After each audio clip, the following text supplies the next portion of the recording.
go to my guest here today, and he's a good friend. I've known him for about probably 4 years now that I'm thinking about it.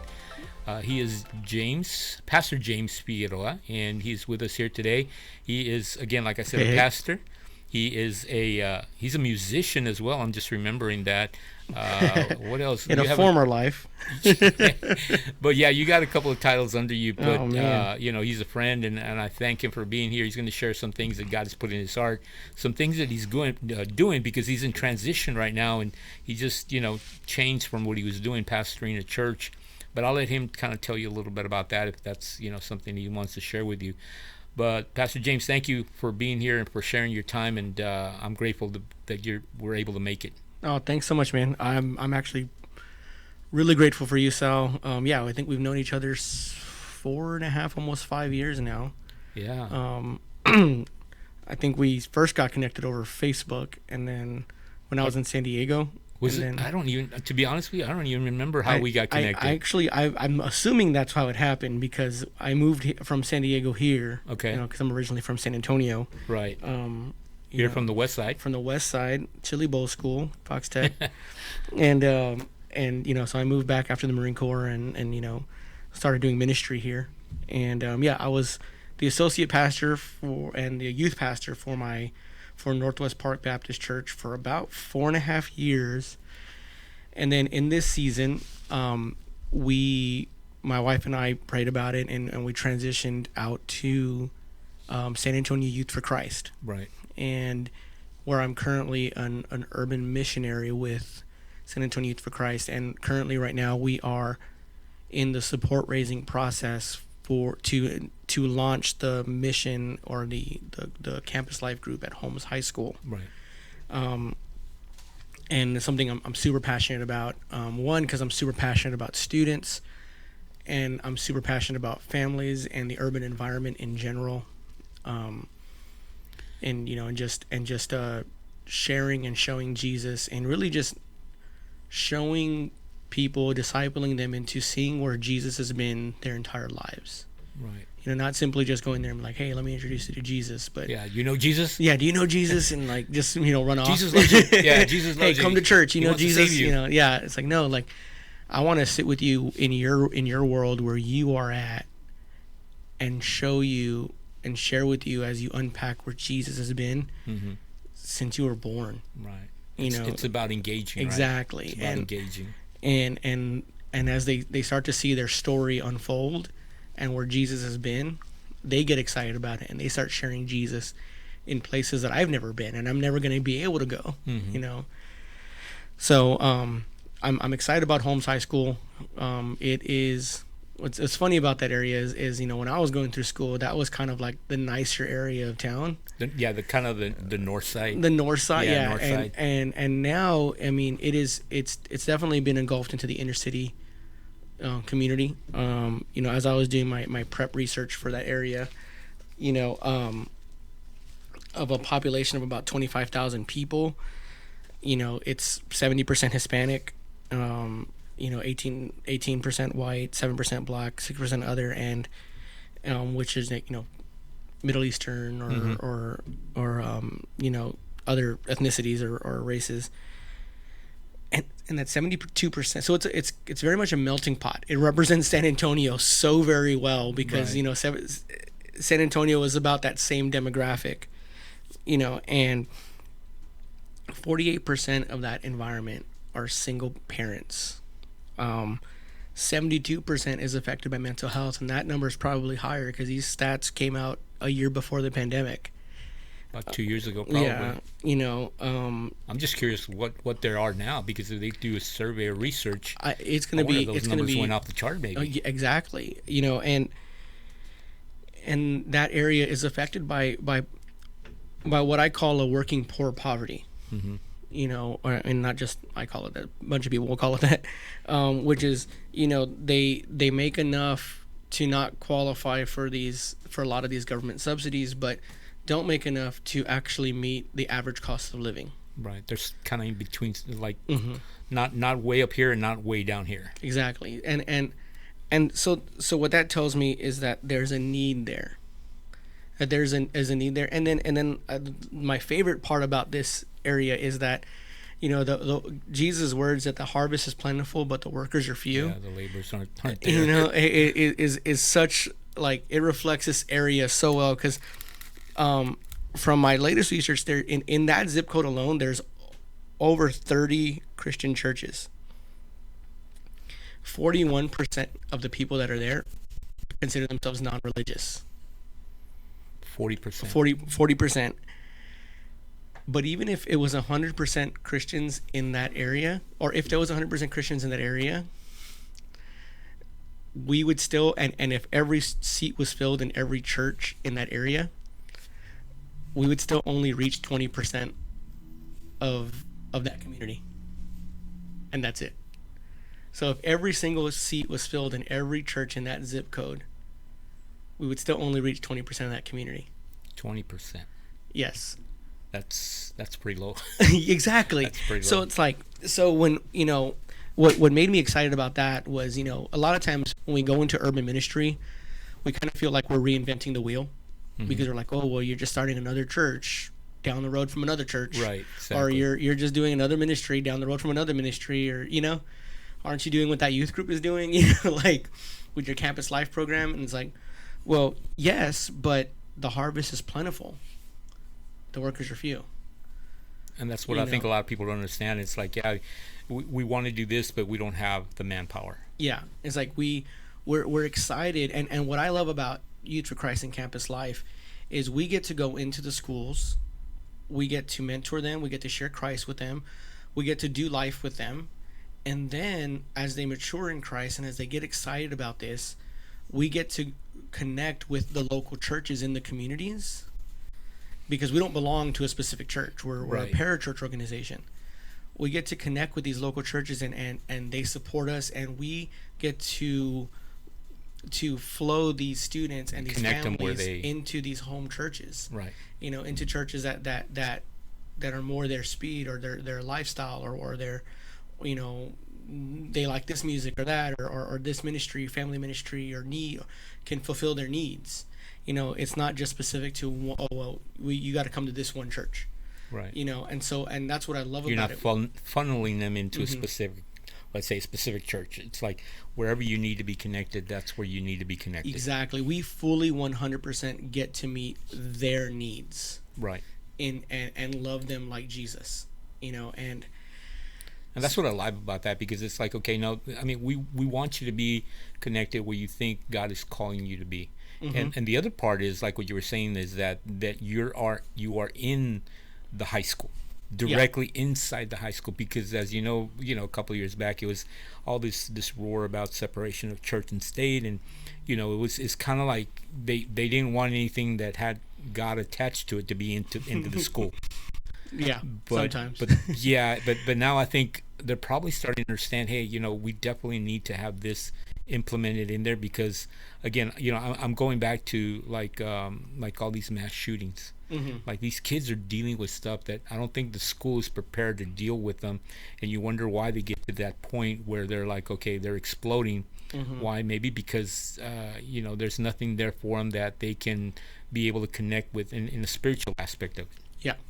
And that's something that, like, I absolutely love about being part of campus life and Youth for Christ, is that we do get to go into the schools. And one of the reasons that we get to do that is because of the relationship we're building. We're focused more on relationship building, right, than we are about, you know, telling people that they're wrong for not believing in Jesus or something like that. You know, yeah, like, you're not cramming religion down them. Exactly. And I'm not saying that. I mean, maybe there were times where people have done that, and if you experienced that, and I'm so sorry that you experienced that, you know, as Christians, we're all broken people, you know, and I'm sure that, and I'm sorry, you know, and again, you want to apologize. I'm so sorry that you experienced that, and because Jesus loves us, you know, Jesus loves us, and he wants to meet us where we're at, but loves us so much that he doesn't want to just leave us there. He wants to change us and make us brand new. And that's where we start at when we go and talk to these teachers and principals and students, and say, man, we are just trying to love these love you guys, and meet your needs, and in the process show you Jesus. Right. And because we can only go so far, but the master can take you the rest of the way. Right. And so now the thing that we talk a lot about, I think I lost, there we go. The thing that we talk a lot about with Youth for Christ, or the beautiful thing about Youth for Christ, I believe, is that it is a ministry of faith. We are 100% support raised. Mm-hmm. My job, the reason I get to do my job and do it full time and invest in that is because we have supporters and donors that give to us, because they're people like you, Sal, that you donated to us, and people that are listening that have or will or whatnot. You believe in our mission and what we can do, and they give. Right. And we're not. I'm currently not 100% at my goal yet. We're in the process of getting to my goal. I'm so close, I can taste it. and so we're praying, and we're believing God that we're going to meet that goal so that we can launch this ministry. We already have students that are reaching out saying, when do we start? When do we start? When do we start? Like you said, the need is there, and exactly, you can see it. Because the need is there. When do we? Because for so many of these students, campus life has become a home for them. Because maybe mom and dad work 2 full-time jobs to keep food on the table, because again, median income versus cost of living. Right. Maybe they're dealing with mental health issues, and this area, this campus life, because we love them the way we do, is the only place that they feel like they can truly express themselves. They feel like it's a sanctuary, a safe zone. Yeah, exactly. Sanctuary, a safe zone for them. And so they're calling us and saying, when do we start? Because this summer has been, with the COVID, that's what we were talking about earlier. This season has been the worst. How much more are they dealing with now compared to before? And so we're believing it, and we we were talking earlier, you and I, Sal. The pandemic has changed the way the economy is going, and people that were giving years ago are not able to anymore because of certain things, and we understand that, and we're grateful for the prayers, because we need them. But we're believing God that He's still going to provide that, because the need is there, right? And because they're calling, and we've stepped out in faith. Like and this, by the. We stepped away from the pastoral ministry and said, okay, we're going to jump into this. Yeah. And totally by faith. We're totally by faith. Like, I'm grateful for my wife who believes in this mission as well, because, we went from comfortable paycheck to virtually no paycheck to raising our paycheck. Well, and not only that, but you have how many kids now? I mean, you have a little baby. We have 6. We have 6. Yeah, we have a baby. So it's not like you only have a baby. It's like you got five more to feed. And we believe in this mission. Yeah. And I believe that God's going to do some amazing things, and not only because I believe it, but because I've seen it. Sure. I saw it in my life. It's pretty evident. I saw it in others' lives. I see it in the stories of people that come back and say, "Man, I am where I am because of what you showed me through Youth for Christ, or because what you showed me through what you did, or just you loved on me, or because of the way you whatever. loved me." I could, people that have overcome, identity issues or abuse, people that have overcome, generational curses of living in constant poverty, right. That have turned around and are now giving back, and they pay it forward because of what you did for them. They're like, and that's what I always tell the kids. I said, look, somebody did it for me, and I'm doing it to you because I know that it benefited me, but I want you also to learn from it. I want you to be empowered. I want you to know that there's always a better way to do things, but also at the same time, you pay it forward. Exactly. It doesn't stop with you. It just continues. So always have that mindset of saying, yeah, they did it for me, but now you go and do it for somebody else. Exactly. And we serve so that we can serve, we get served so we can serve, and we do for others. And if anything, that's what the pandemic has really taught me, and what let us out in this season was, the number one way that we're going to change this world is if we stop thinking about simply ourselves, and we start thinking about why we're here and how that affects others. Right. And the scripture says it very clear, go out and preach the gospel everywhere and anywhere. It doesn't mean just within your church, which is fine. That's, it's happening there. But like we were talking earlier, it's like, people it seems like they're not really coming back to church. They're kind of staying where they're at put right now. So who's reaching them? Yeah. And that's exactly, we want to meet people where they are and lead them in a way that they become leaders themselves. Because the gospel and the preaching of the gospel is par for the course for the Christian person, and it starts by sharing testimony and by sharing transformation. So I'm excited for what Youth for Christ is doing. Like I said, and I'm excited for what we're going to be doing at Holmes High School.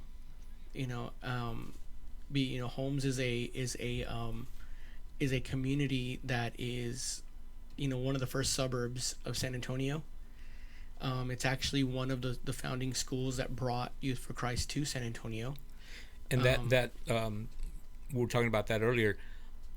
How long have they been in existence, the Youth for Christ? Man, I don't have the full numbers on that. But they didn't start like a year or 2 years ago. No, we've been around for a few decades in San Antonio. And on top of that, Youth for Christ is a national organization that our first full-time missionary was actually Billy Graham. So we're a pretty good company when it comes to our mission. You know, I mean, the first staff member for Youth for Christ was the Billy Graham. Billy Graham, I heard of that name before. Right. And so I mean, but that's where it's coming from, so you can get an idea. We have a high investment and expectation and love for these people that are just like you and me, that are you and me. Yeah. I mean, like I said, I myself am a product of San Antonio, and I was, and the heart that I have for the high schools is because I didn't get saved at a church camp. I didn't get saved at in youth group. I went to those things. I grew up in church and everything. I got saved and got to understand my God's love for me because the investment of a teacher at my high school. In fact, I just had coffee. Out of the norm, right? Out of what the you norm, think it right? would be It in wasn't church, exactly. It wasn't there. It wasn't because I went to so many youth groups and then we went to camp. Yes, those were all beneficial and those helped greatly, and I'm so grateful for my leaders on that. But what I remember most about my walk was my high school band director loving me in spite of my stupidity.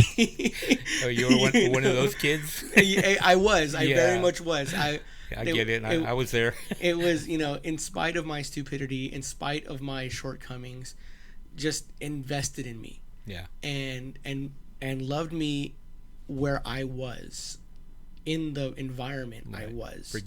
Regardless of anything else. And we ended up starting a small little Bible study, Bible club, that by my senior year I was leading, and he just wouldn't leave the door open for the band hall so we could have it in there.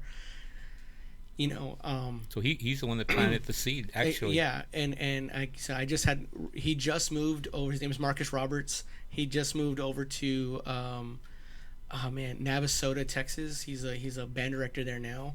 And right before he left, him and I talked and we prayed together at a coffee shop. And he's one of my prayer supporters.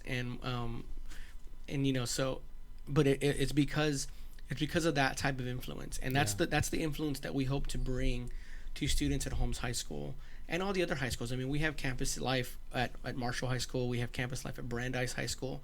We're covered in the north side, in the North Side School District, and man, we would love to be able to cover in the San Antonio ISD and Northeast ISD, but we need to open doors, and we need people that are ready to commit in. Well, and like you said earlier, the labor. I mean, the harvest is much, but the labors are few, and a lot of times because and let's be honest, unfortunately, things cost money.